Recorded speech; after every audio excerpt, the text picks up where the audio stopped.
I came home one evening expecting nothing more than a quiet night in my own living room.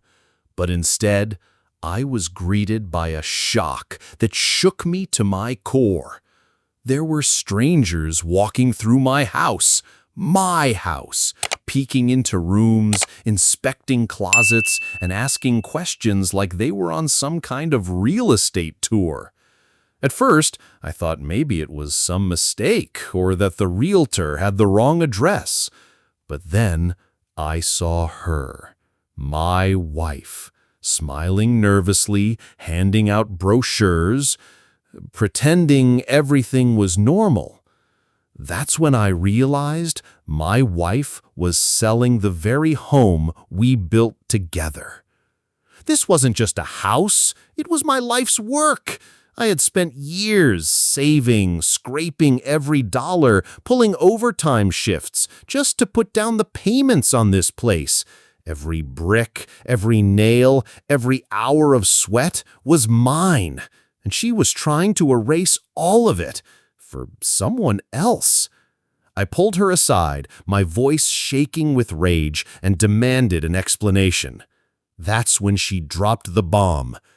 I found someone else, and we need the money to start fresh. The words cut deeper than any knife. She wasn't just betraying me as a wife, she was betraying everything I had built, everything we had planned. She confessed that she had been seeing her boss for months, that together they had made plans to run away. And the house? That was their ticket to freedom.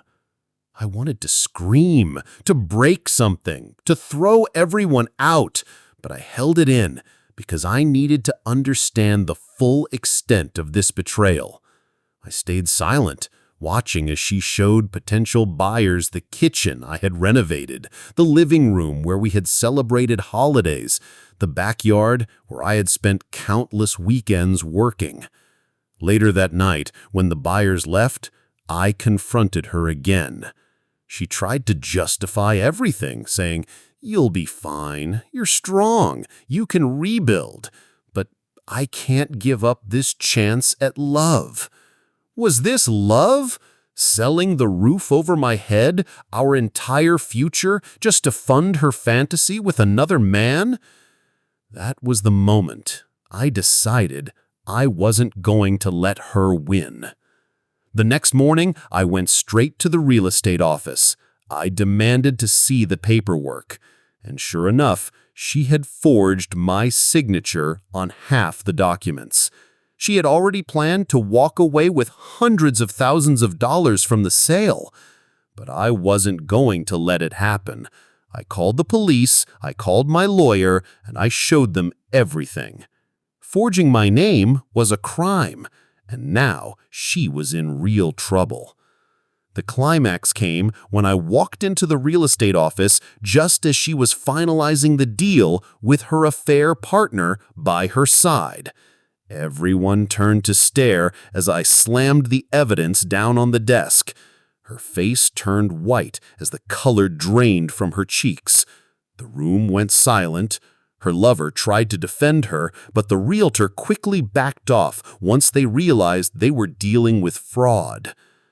I looked her in the eyes, and for the first time, I saw fear. Not of losing me, but of losing the life she thought she was about to steal. When we got home, she broke down, she cried, screamed, begged for forgiveness. She said she was lost, that she didn't know what she was doing, that she had made a mistake. But her crocodile tears meant nothing to me. I told her, "You sold your soul for him, and now you've lost everything." Then I packed her bags myself, opened the front door, and threw her out of the house she had tried to destroy. Her screams echoed down the street, but I didn't care. For the first time in months, I felt peace. Now, I sit here, in the home I worked my life for, alone but stronger than ever. My wife tried to sell my house to fund her affair, but in the end, she only sold her dignity. And to everyone watching this story, I have one question. What would you do if your partner betrayed you like this? Would you forgive them, or would you throw them out forever? If you want more stories like this, don't forget to subscribe to the channel.